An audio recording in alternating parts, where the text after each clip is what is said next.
আকাশ দিলে রাখিস তোর চোখে, তোর চুলের ভাঁজে মেঘ বেঁধে রাখিস, পায়ের ডোকে আটকে রাখিস মহাকাশ।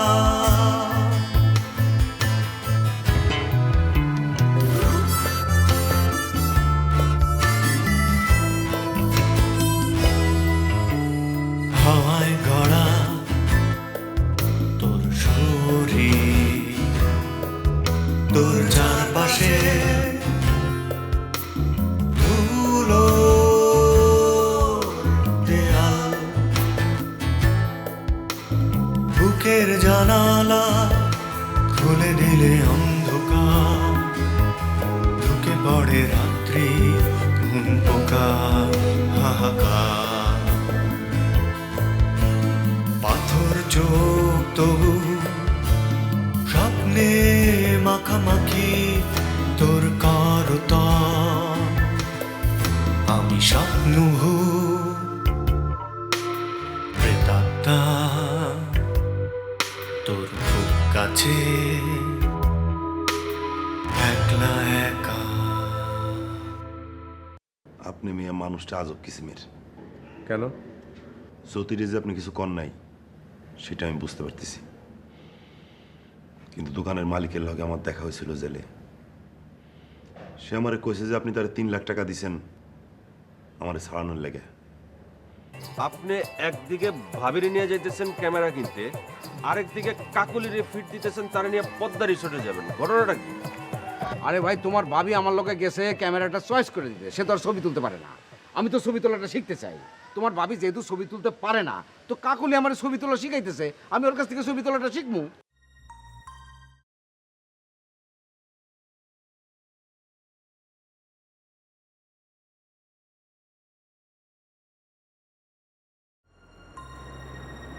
যে আমরা কি সারা রাত ধরে মরার মধ্যে এখানে বসে থাকবো? চল মাল ডাল টেনে আসি। দূর, আর পোষায় না, সব শালা বুড়ো হয়ে যায়।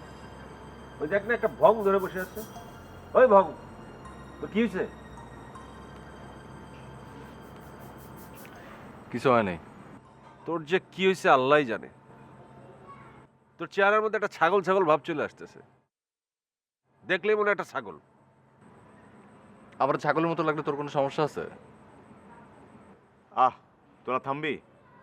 আমি একটা লাইন বলবো, তোরা বলবি কবিতাটা কার। এই রাত 12টার সময় শুকনা মুখে এই কবিতা টবিতা শুনতে মন চাইতেছে না। তরল খাবো, মাল খাওয়া। লোহার বাজারে গিয়েছি আমি, শিকল কিনেছি, কঠিন শিকল, তোমার জন্য হে আমার প্রেম। কবিতাটা কার? জানি না। সাজ্জাদ তুই বল। জ্যাক প্রেভের, অনুবাদটা শুনিলেন। এক্সেলেন্ট। এই কবিতাটার মজাটা কোথায় জানিস? জানি না, জানতে চাইও না। মাল খাওয়া, মাল খাবো।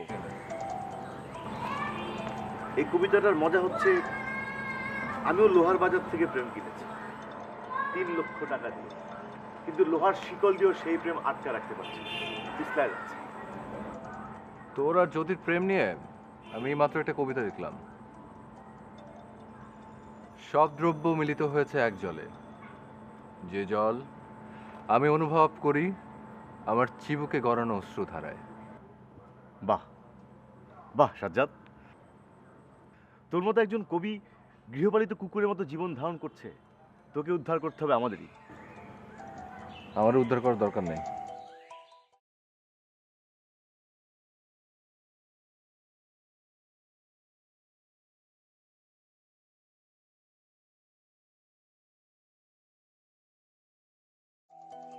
আমি জানতাম শালা তোর কাছে জিনিস আছে। দে দিকে দে। না, এটা সাজ্জাদ ওপেন করবে ফর হিজ ওয়ান্ডারফুল পোয়েম। আচ্ছা, মদ খাবো না, এটা সিরিয়াস বিষয় নিয়ে ভাবছি, বিষয়টা হালকা হয়ে যাবে। এটা তো মদ না সাজ্জাদ, এটা মদ না, এটা সিদ্ধির শরবত। আজ রাতে এই শরবত খেয়ে আমরা সিদ্ধি লাভ করব।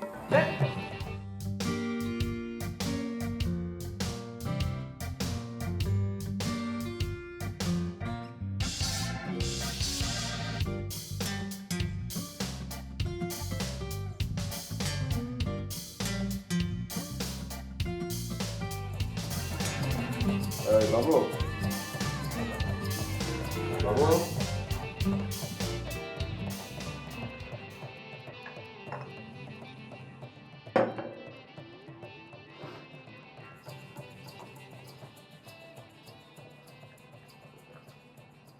বাবু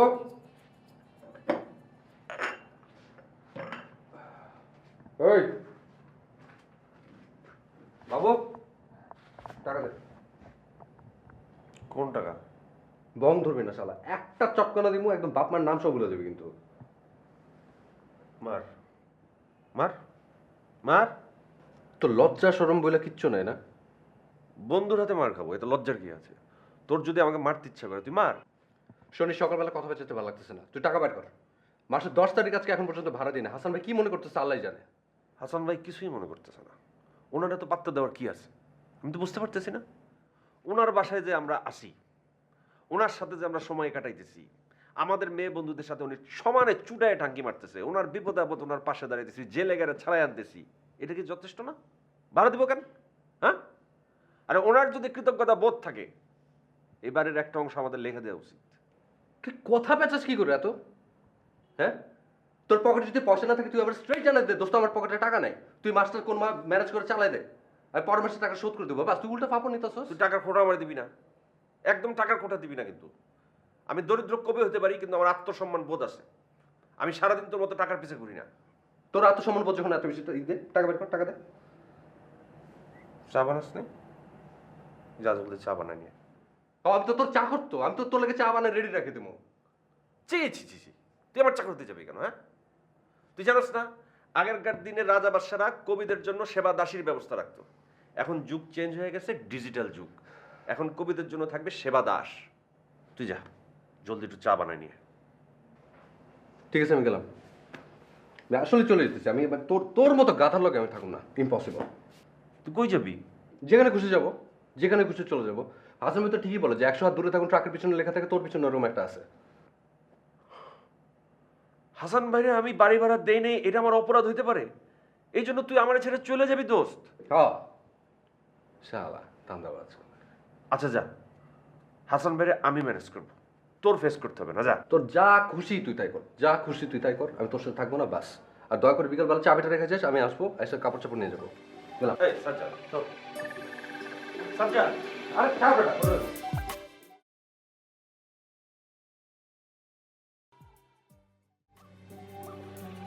হাসান ভাই কি একটা ক্যাচার লেগে গেছে তো। তুমি কাছেইলা মানুষ, কাছের লাগবে, এটি তো স্বাভাবিক, বলার কি আছে? আপনার কাছে আমি আসলাম ঝামেলা মিটানোর জন্য, আপনি উল্টা ঝামেলা বাঁধানোর ধান্দা করতেছেন। এত প্যাচগোজ না করে কি হয়েছে সেটা বলো, খুইলা বলো। হাসান ভাই সাজ্জাদ নাই, গন। ও মাই গড, বলো কি, কিভাবে মারা গেল, কখন মারা গেল? আপনার মাথা যেরকম মোটা, আপনার বুদ্ধিও তেমন মোটা। মারা যাবে কেন? হ্যাঁ, সে বাসা ছেড়ে চলে গেছে। ও তাই কও, কেন? আমার সাথে থাকবে না, আমি নাকি ধান্দাবাজ। সাজ্জাদ অবশ্য কথাটা খারাপ বলে নাই, ঠিক আছে। আপনি আমার এরকম বলতে পারলেন হাসান ভাই? আপনি আমার ধান্দাবাজ বললেন? আপনি মনে করে দেখেন আপনার জন্য আমি কি না করছি। আপনি পারলেন এই কথা বলতে? বলছি, ভালো করছি। যা সত্য সেটা তো বলতেই হবে, পাবলিকের মুখটা সবসময় বন্ধ করে রাখা যাবে না। ঠিক আছে, আমি আর আপনার সাথে থাকুম না, আমি গেলাম। আরে বাবু, আরে কই যাও, কই যাও, দাঁড়াও দাঁড়াও। কি কই যাও? জানি না, টেকনাফ থেকে তেঁতুলিয়া যেখানে খুশি সেখানে যাব, আমার জন্য কোনো রেস্ট্রিকশন নাই। তবে আপনার সাথে আমি থাকবো না, এটা ডিসিশন ফাইনাল। কি তুমি যা শুরু করছো না, আমি তোমার লগে একটু মজাও করতে পারবো না? আমি তোমার লগে একটু মজা করলাম আর তুমি চলে গেলে হবে? আমি জানি হবে না। আমি চলে গেলে আপনি কথা বলার কোনো মানুষ পাবেন না, মেয়েদের সাথে টাঙ্কিবাজি করতে পারবেন না, জেলে গেলে আপনাকে সারে আনার কোনো লোক থাকবে না, আপনার বিরাট বিপদ হবে। এইটা তো ভাইবা দেখারই কথা। সত্যি আমার সাথে কেউ থাকতে চায় না, আমি একটা কুফা মানুষ। আমার মেয়ে থাকলো না, আমার বউ থাকলো না। তাইলে এবার বুঝেন আমার এই বাসায় থাকাটা কার জন্য বেশি জরুরি, আমার না আপনার? আমি তো আপনার আগেই বলছি, টেকনাফ থেকে তেঁতুলিয়া কোনো জায়গায় থাকা আমার জন্য কোনো সমস্যা না, কিন্তু আমি চলে গেলে আপনার সাথে এই বাসায় থাকার জন্য কোনো লোকই নাই। আছে বলেন? না, নাই। তাইলে এবার একটু ভাইবা দেখেন। বাবু ভাই প্লিজ তুমি যাও না ভাই, প্লিজ থাকো ভাই, প্লিজ প্লিজ বাবু। থাকার কোনো ইচ্ছা আমার নাই। তা আপনি যত রিকোয়েস্ট করতেছেন, আপনার অসহায় মুখের দিকে তাকায়া আমি থাকতে পারি, বাট আমার একটা শর্ত আছে। কি শর্ত? আমি বাসা ভাড়া দিয়ে থাকতে পারবো না। একজন কবির জন্য বাসা ভাড়া দিয়ে থাকা খুবই অসম্মানজনক। ভাড়া দিবা না? ভাড়া তো আমি আপনাকে দেবই না, উল্টা আমি যে আপনার বাসায় থেকে আপনাকে ধন্য করতেছি এই জন্য আপনি আমার মাসে মাসে 5,000 টাকা দিবেন। কি কও বাবু, তুমি তুমি আমার বাসায় ভাড়া থাকবা, আমার ভাড়া দিবে না, উল্টা আমি তোমার টাকা দিব? অবশ্যই দিবেন। কালকে সকালের মধ্যে আমার 5,000 টাকা দিবেন, আর এখন 1,000 টাকা অ্যাডভান্স করেন। দেন 1,000 টাকা দেন।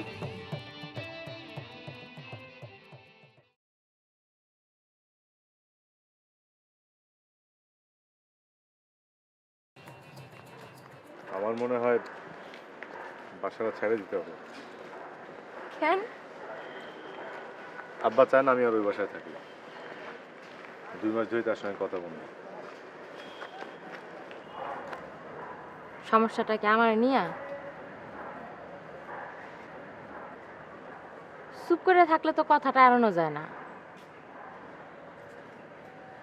শোনেন, আপনি একটা কাজ করেন, বাবার কথা মতো সুন্দর দেখে একটা মাইয়ারে বিয়ে করেন। যে ফ্যামিলিতে অনেক মাইয়া আছে কিন্তু মাইয়াগুলা বাবা মার ভালোবাসা কখনো পায় নাই, এরকম ফ্যামিলির একটা মেয়ে।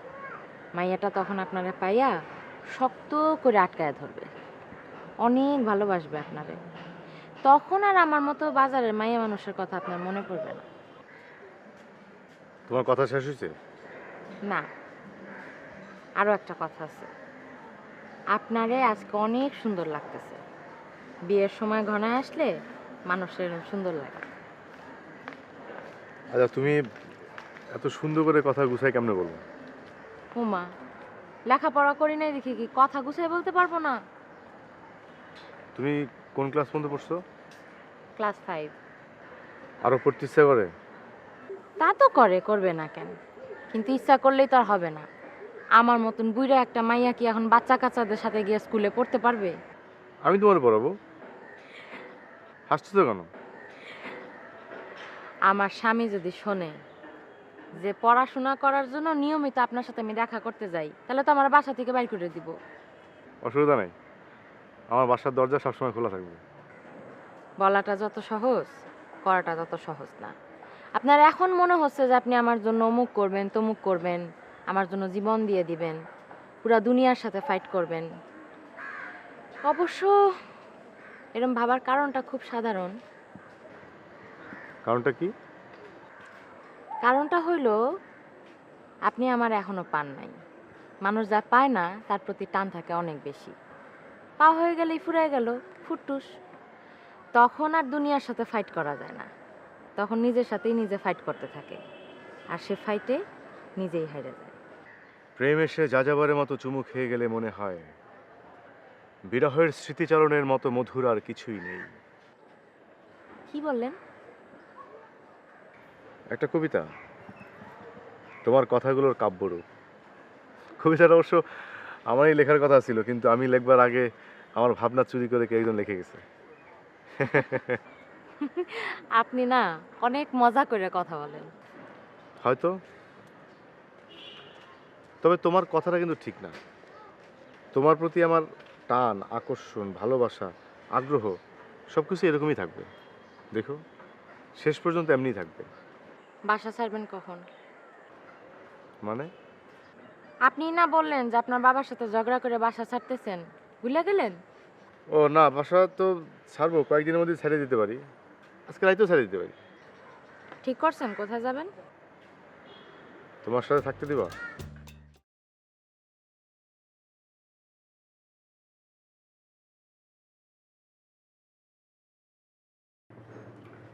নতুন অফিসটা তো বস জটিল হয়েছে, ফাটাফাটি।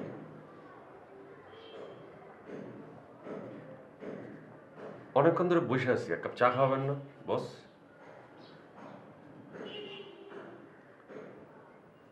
আচ্ছা, আপনি এত শুকাইলেন কেমনে? ফাটাফাটি লাগতেছে আপনি, মারাত্মক হ্যান্ডসাম হয়েছেন আপনি। মেয়েরা তো আপনার উপর হুমড়ি খেয়ে পড়বে। বলছো? বাবু কোনোদিন মিথ্যা কথা বলে না শওকত ভাই। আমি যদি মায়া হইতাম আমি একদম ঝাঁপায় পড়তাম আপনার উপরে। শওকত ভাই, আপনার রূপের রহস্যটা একটু দয়া করে যদি বলতেন। রহস্য আর কি, no rice no alcohol. My God, no rice no alcohol. আপনি বাইচে আছেন কেমনে শকত ভাই? আপনার তো মরে যাওয়ার কথা। কন্ট্রোল কন্ট্রোল কন্ট্রোল করছি নিজেকে। সকালে একটু ফলের জুস খাই, দুপুরে 2 পিস শশা, আর হচ্ছে রাতে একটা সিদ্ধ ডিম, ব্যাস। এগুলি কি বস ভাত খাওয়ার আগে খান না পরে খান? দূর, বললাম না ভাতই খাই না। No rice no alcohol. আপনার আইডিয়াটা আমার মারাত্মক পছন্দ হয়েছে শকত ভাই। অ্যালকোহল আর ভাত বাদ দিয়ে যদি আপনার মতো হ্যান্ডসাম হওয়া যায় তাহলে বাংলাদেশের সবাই এটা করা উচিত। শকত ভাই, আমি আজকে একটা ঘোষণা দিলাম, এটা নিয়ে আমি একটা আন্দোলনে নামবো। দুর্বার আন্দোলন, বাংলাদেশের প্রতিটা মানুষকে হ্যান্ডসাম করার আন্দোলন। আন্দোলন কি হবে? আমি দরকার হইলে 5000 টি শার্ট ছাপাবো। টি শার্টের উপরে লেখা থাকবে নো রাইস নো অ্যালকোহল। বিভিন্ন জেলায় জেলায় এই টি শার্ট বিতরণ হবে। তারপর কুদ্দুস বয়াতি আছে না, কুদ্দুস বয়াতির দিয়ে একটা গান বানাবো। বাংলাদেশের সকল জেলার সকল সোনার লোক, আজকে থেকে নো রাইস নো অ্যালকোহল। সত্যি এগুলি করবে তুমি? অবশ্যই করব। তারপর ধরেন আমার এক বড় ভাই আছে, সে ফিল্ম ডিরেক্টর, তারে দিয়ে একটা টিভিসি বানাবো, জনসচেতনতামূলক টিভিসি। বাবু, বাবা বাবা, তোমাকে দিয়েই হবে। আমি জানি বস, আমার দিয়ে হবে। এখন দ্রুত 5000 টাকা দেন তো বস। টাকা কেন? আর টি শার্ট বানাবো না, no rice no alcohol. Advance করতে হবে না দোকানে। দেখো বাবু, এটা তোমার আইডিয়া ছিল, এক্সিকিউশনের দায়িত্ব তোমার। আমি টাকা দিতে যাবো কেন? আপনি টাকা দিবেন না তো কে দিবে শকত ভাই? আমি টাকাটা পয়সা দিতে পারবো না। শকত ভাই, কুদ্দুস বয়াতির পেমেন্ট আছে, তারপর মনে করেন টি শার্ট বানাইতে হবে, সস্তায় বানাইলে তো অনেক টাকা লাগবে। শকত ভাই, এটা তো